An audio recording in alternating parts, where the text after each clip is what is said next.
It's BYU, it's Texas. The Cougars versus the Longhorns. Let's talk with a guy who knows Texas a lot better than I do. That's Jonathan Davis of Locked On Longhorns with myself, Jake Hatch, on a crossover edition of the Locked On Cougars and the Locked On Longhorns podcast. You are Locked On Cougars, your daily podcast on the BYU Cougars, part of the Locked On Podcast Network. Your team every day.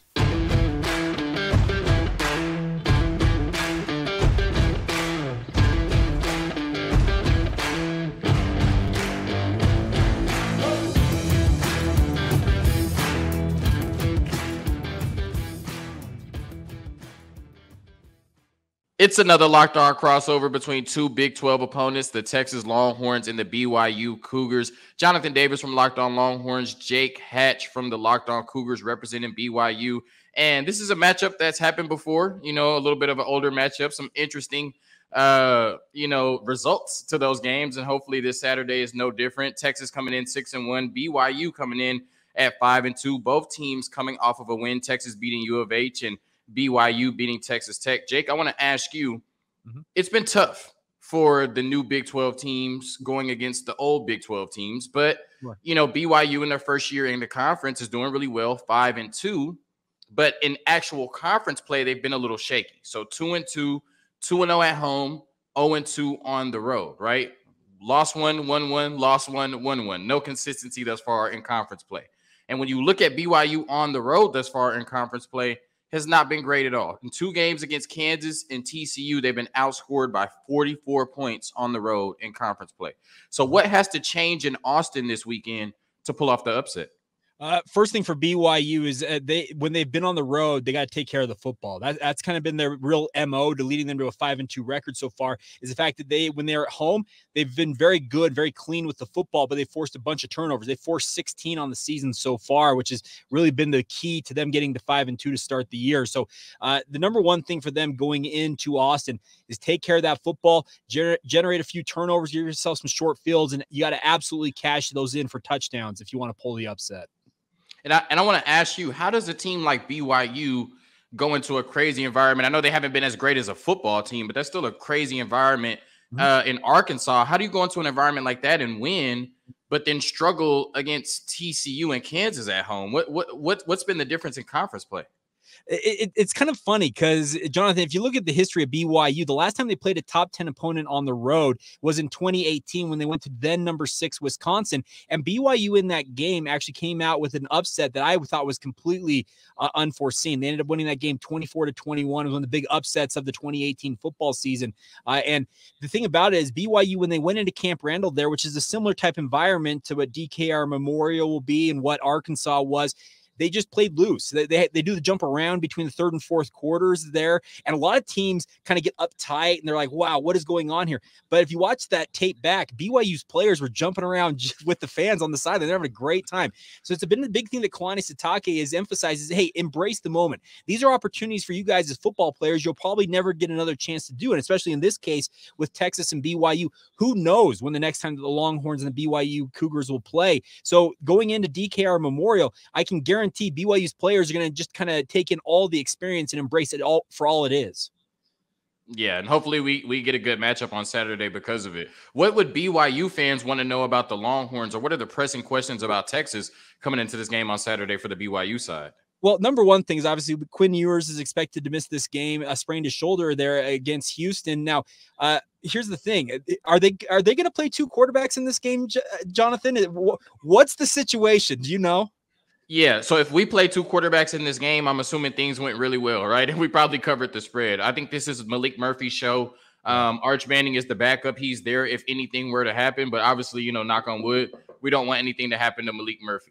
He's been here almost as long as Quinn Ewers. He's been in the system for 2 years now, and he's a very talented quarterback, 4-star out of California. And, we're hoping that he can come in and pick up where Quinn Ewers left off. You're in a weird situation. I wouldn't say weird because you were kind of in it last year, but this is a top 10 team in the country, a team that very, much still has Big 12 championship aspirations. And at this point, if you win out, you would think that Texas would be one of the contenders for the college football playoff. Now, obviously, you have to do it, right? You have to go out there and win each week, but that's certainly still in the realm of possibility. So Malik Murphy's going to be the guy this weekend. And I think, for him to be comfortable and for him to go out there and get a win in his first start, he has to go out there and play turnover free, right? Quinn Ewers has done a really good job of limiting turnovers with only 4 so far this year. And, Malik Murphy's going to be nervous in his first start. So protect the ball. You can't give BYU extra opportunities. I think Steve Sarkisian, BYU alum, right? I'm sure we'll talk about it a little bit later in the show.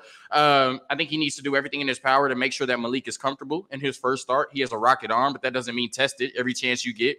Give him some layups, some screens, some passes within that 5-yard area, and let your, athletes get out in that space. And I think the whole team really has to galvanize around Malik Murphy. He has that type of personality and that type of stature. He's somebody you want to go to war with. He's somebody that, really can galvanize the team. But I think the running game is going to have to be better. Obviously, with the young quarterback in his first start, you want to lean on the running game. The wide receiver is going to have to be better. Offensive line is going to have to block better. Then, of course, the defense is going to have to take it on themselves to win this game. And if they do, then I think Malik Murphy can put on a pretty good performance against BYU on Saturday.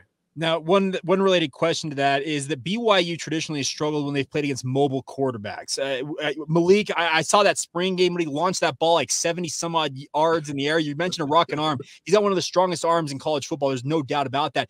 But mobility-wise, is he capable of being that true dual-threat quarterback? So I think that he's capable in a scenario where there's nothing open down the field of, there's wide open grass in front of me. Let me pick up 6-7 yards to keep the chains moving. But as far as somebody that you have to defend, play in and play out as being a mobile quarterback, that's certainly not Malik. He is a pocket quarterback with a rocket arm. And if he wins this game on Saturday, it's going to be because of his arm more so than his legs. He's definitely not a mobile quarterback. And I think all defenses in college football struggle with that extra superpower, right? But yeah, Malik is going to try to beat you with his arm. He is not mobile at all. Okay.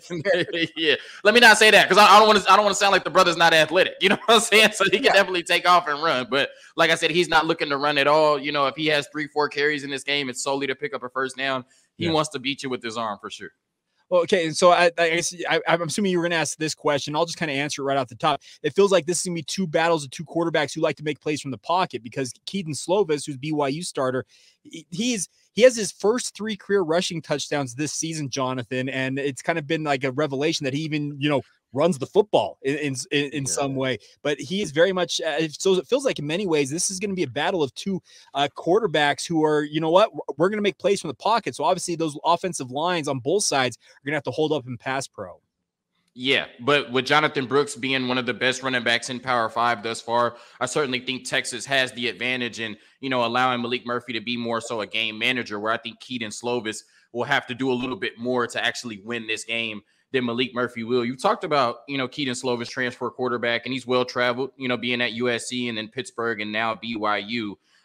We really don't know what to expect from Malik Murphy, but through 7 games of the Kedon Slovis experience at BYU, he's completing 57% of his passes, which is not ideal. So through a little bit more than the first half of the regular season, describe the passing game at BYU and the Kedon Slovis experience. Up and down is probably the best description for it. There are times it's been absolutely electric. If you want to go back and watch maybe at its absolute best, watch the game against Cincinnati. And I'm telling you, the second half, if you wind through that game, the first 29 minutes of that football game, Cincinnati pretty much dominated every aspect of that game. But BYU got the ball back with about 44 seconds to go, if I recall correctly. And Kedon Slovis put together this lightning quick drive that took 32 seconds, drove 80 some odd yards and scored a touchdown and ignited BYU's offense. The rest of the game, that passing attack for BYU is absolutely electric. And it showed kind of when he's on point, what this passing game can be. It was similar to what they did against Kansas, despite the loss out there in Lawrence. But then if you want to see kind of the down part of it,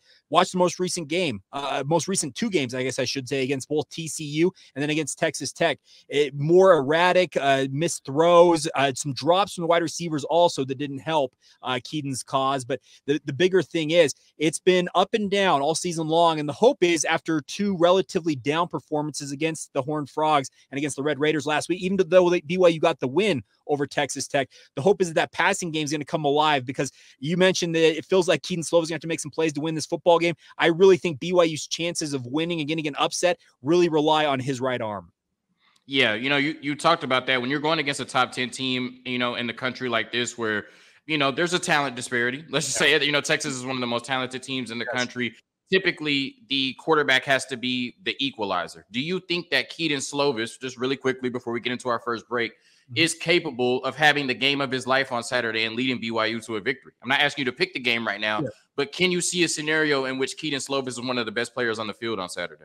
Capable, yes, he absolutely is. He has shown that in multiple games this year that he can be the best player for BYU on the football field. And when you're the best player on the football field as a quarterback, you typically are going to dominate that game. You're going to be the star. So yes, is he capable? Yes, but the last two performances have got to leave some BYU fans, even Texas fans, if they've watched BYU, thinking, "Okay, can he really channel that?" We'll see. It'll be interesting.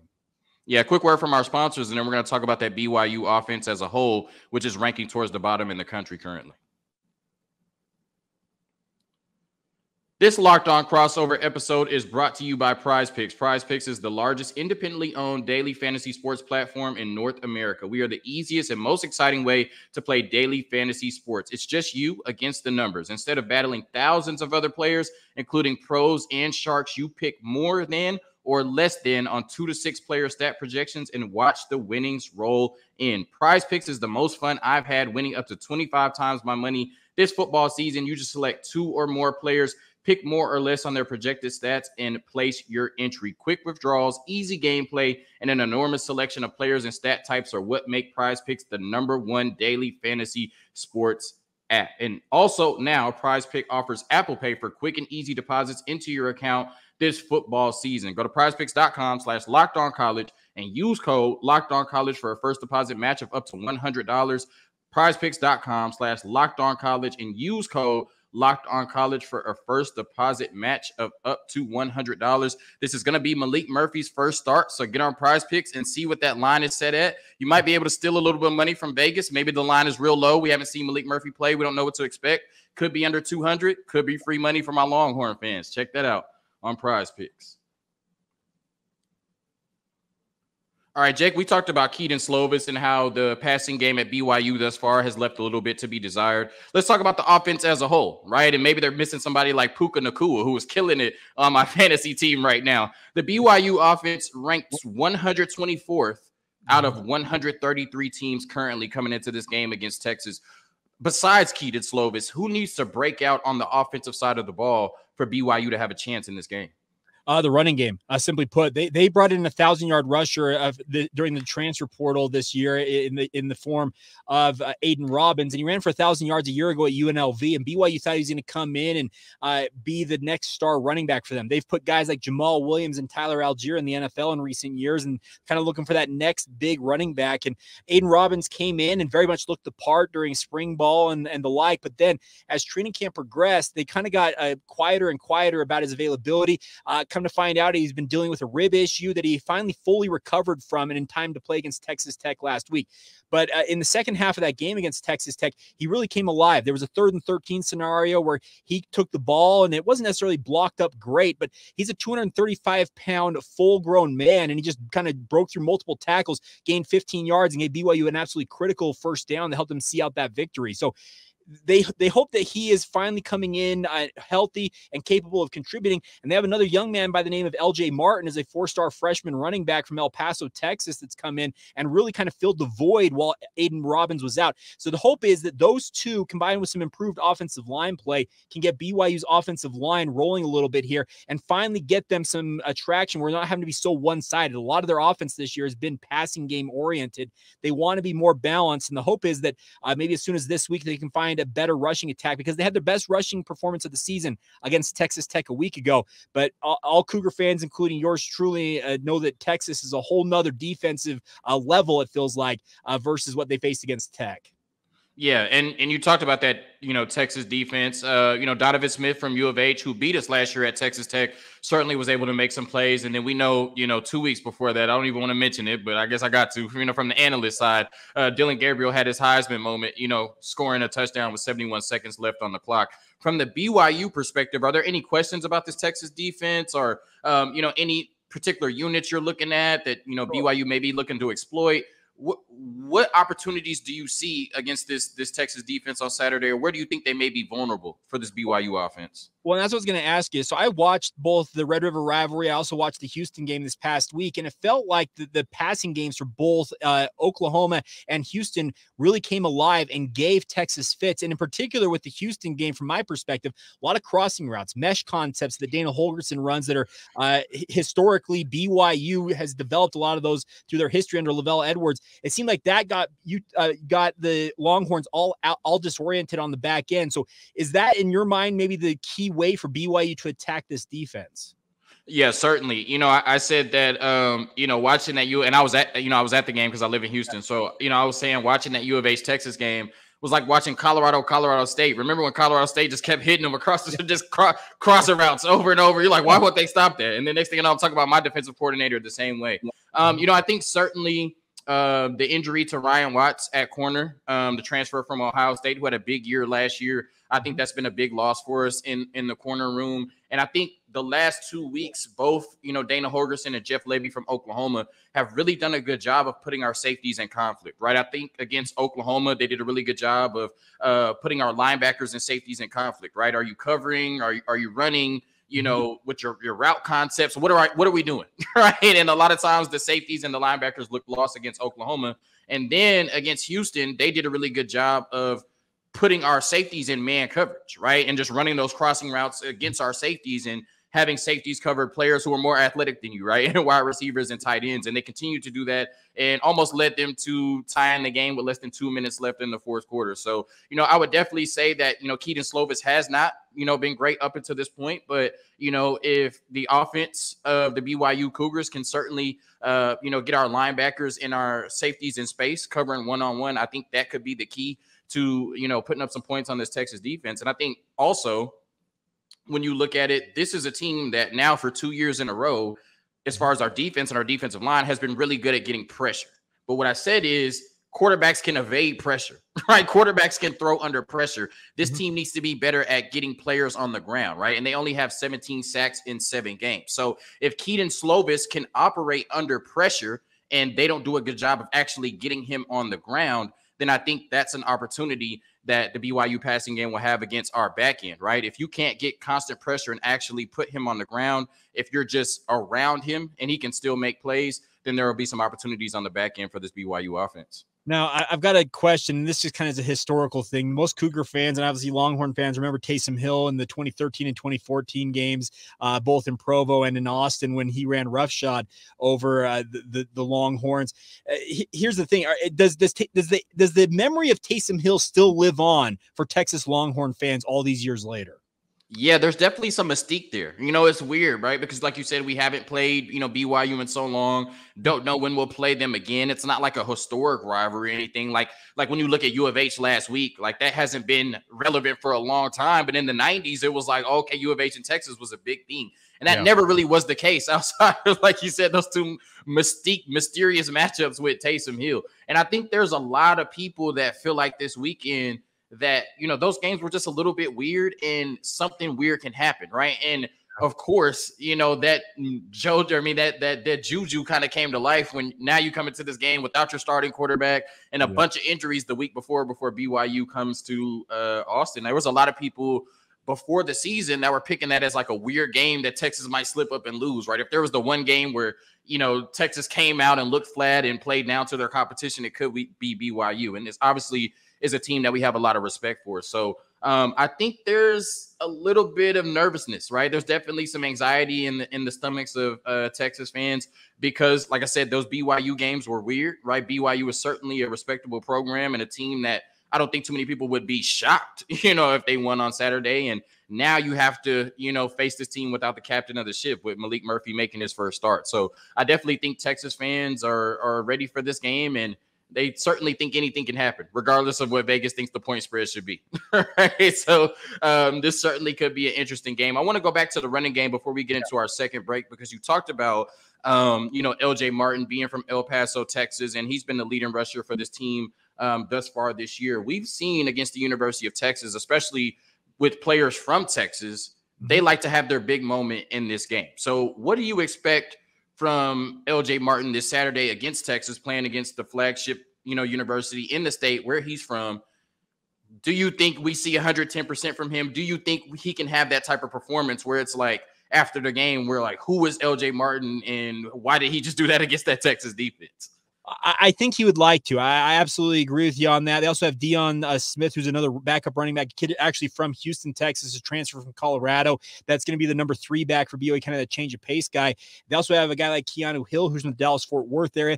There are a number of Texans on this roster for BYU on offense in particular that, they're going against a program that they grew up idolizing in many respects. And I don't necessarily mean that they were fans, but when you grow up in Texas, the Longhorns are it. Like that there's no doubt about that. So it would not surprise me to see a guy like LJ Martin come out and say, you know what, this is my one and only chance really to go out and stick it to a program that at minimum they watched and maybe rooted for. I don't necessarily know what his rooting interests were growing up, but when you're from the state of Texas, there's really 2 teams. It's the Longhorns and it's the Aggies. It really feels like it's one of those 2. And I'm expecting LJ, Keanu, who's a wide receiver. I'm sure if he's capable of playing, he didn't play last week against Texas Tech. We'll see how he is this week, but those guys, absolutely. When you go down there to Austin, play there at Darrell K Royal Memorial Stadium, it means something more to those young men. So it would not surprise me to see LJ try and have one of those moments down there in Austin. And hopefully this Texas defense can ruin his homecoming, right? A quick word from our – go ahead. I was going to say that's exactly that's what Texas is going to be thinking. But I can guarantee every kid that's from Texas who's got a connection from this roster for BYU to the Lone Star State, they're ready for this one.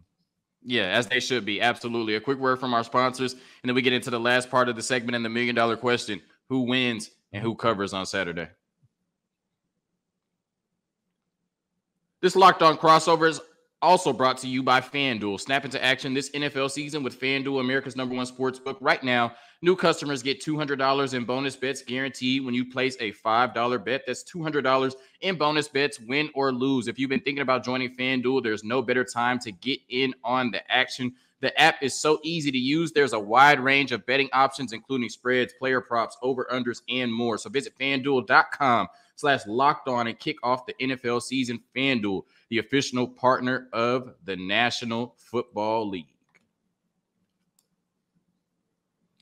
And I also want to say we now have our World Series matchup set. The Arizona Diamondbacks versus the Texas Rangers. So head over to FanDuel right now and put some money on the Texas Rangers to win their first ever World Series championship. Jake, I want to ask you, because I know you're a Mariners fan. You are a AL West foe, right? I did my research, right? As any good podcast host would.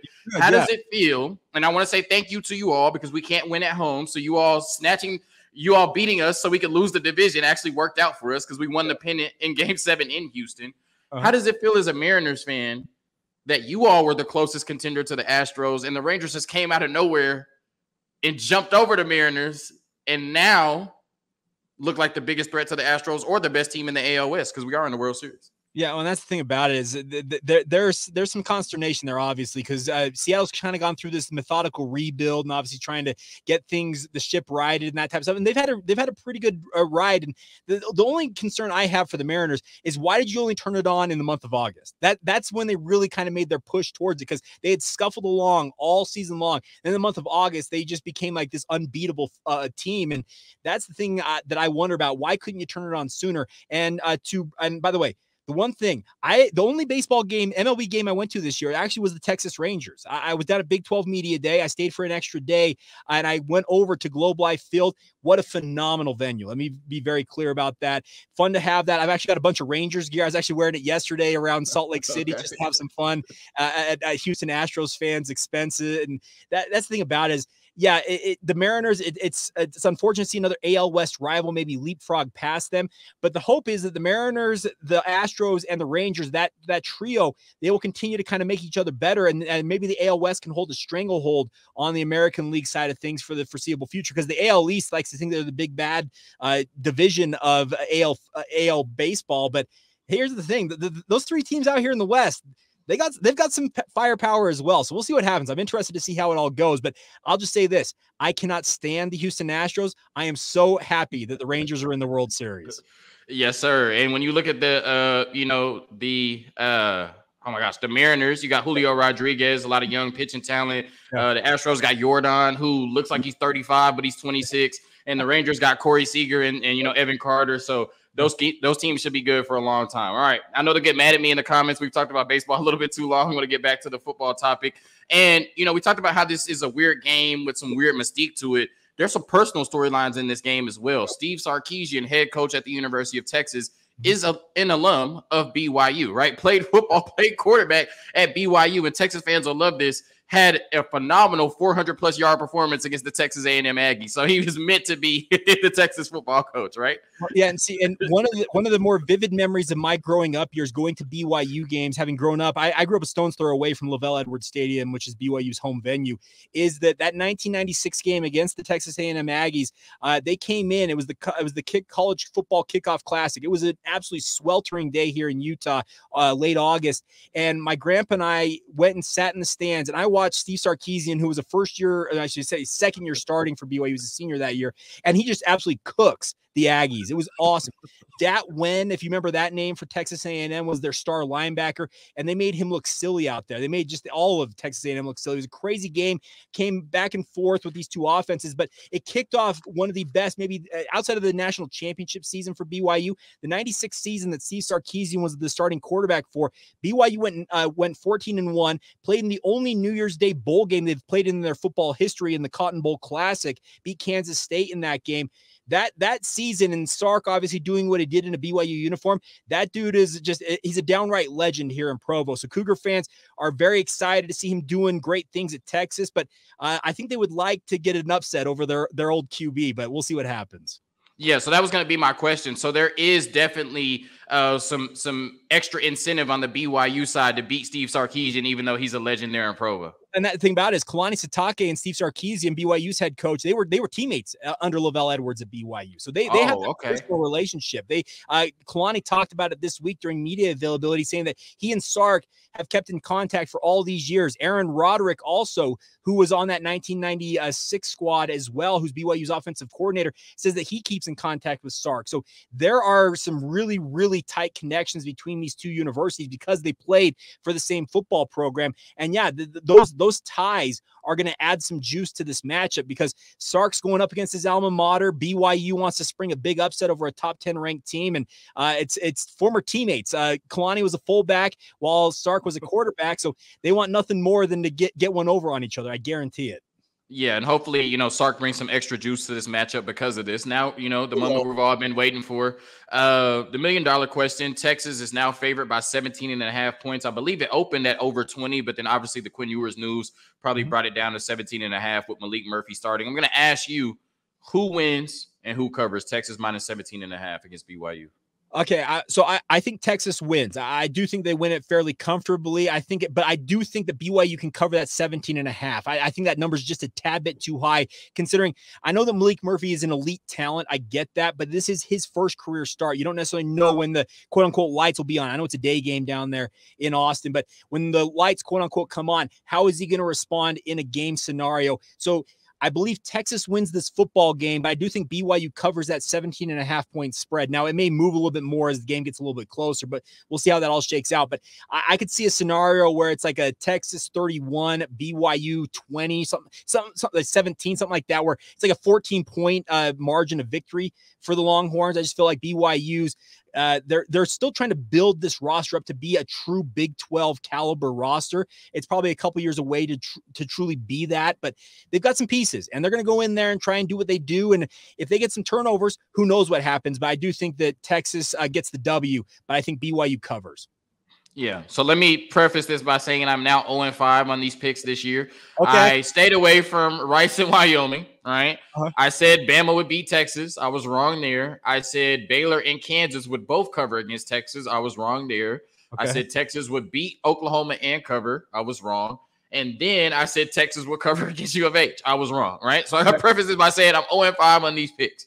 Hopefully I don't go to 0-6. Sure. I think Texas wins. I think BYU covers. Like you said, Malik Murphy, first start. I would not be surprised if he has a turnover in this game, or, has a couple drives where, maybe he takes a sack or, misses a throw, and, Texas isn't as explosive, on offense as they're used to being. And, it's just something about BYU. I think they're able to score a few touchdowns and make this game interesting, a la U of H last week. So I think Texas wins. I think BYU covers. Like you said, 18 points is a lot for a quarterback in his first start. I think Texas moves to 7-1. They're in that survive and advance period where they're just trying to get to the Big 12 championship game where anything can happen.